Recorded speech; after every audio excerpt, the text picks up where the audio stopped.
මේවා ගම්මිරිස් මේ බුලත් මම බුලත් වගා කරලා තියෙන්නේ. බුලත් අපි සුද්ධ කරගෙන යනවා බුලත් හදන්න. මේ අලුතෙන් හදපු බුලත් දලු මම යගේ සතියේදී දැන් ආයේ බුලත් වැල් ටිකක් කැපුවා. ගම්මිරිස් අතර මැදින් ගම්මිරිස් හදලා තියෙන්නේ. ගම්මිරිස් ඇටේර කනවලට ගම්මිරිස් හදලා තියෙන මේ බුලත් මේ හදපුවා. අද මේ කැලේ වෙලා තියෙන්නේ සුද්ධ කරන ගමන් අද මම වැඩට යන ගමන් බුලත් වගාවත් කරනවා. මට සෑහෙන ගාණක් ගන්න පුළුවන්. දැන් බුලත් ගණන් බුලත් වගාව අම්මයි මගේ මහත්තයයි උදව් වෙනවා බුලත් වගාවට.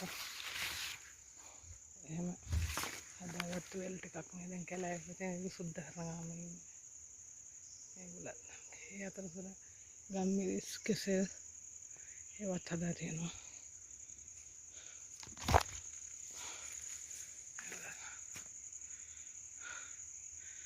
ඔයාලා විශ්වාස කරන්න මේක බුලත් කරලා ආදායමක් ගත්තා.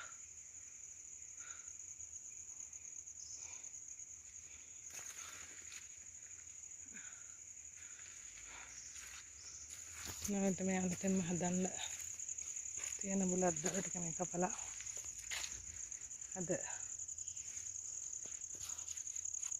මේ තියෙන්නේ මේ රූල්ස් කැලෑමේ සුද්ධ කර හදන්නේ.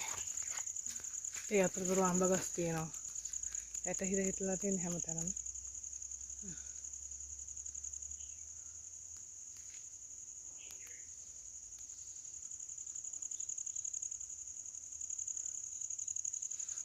සුද්ධ කරන ගොඩක් තියෙනවා.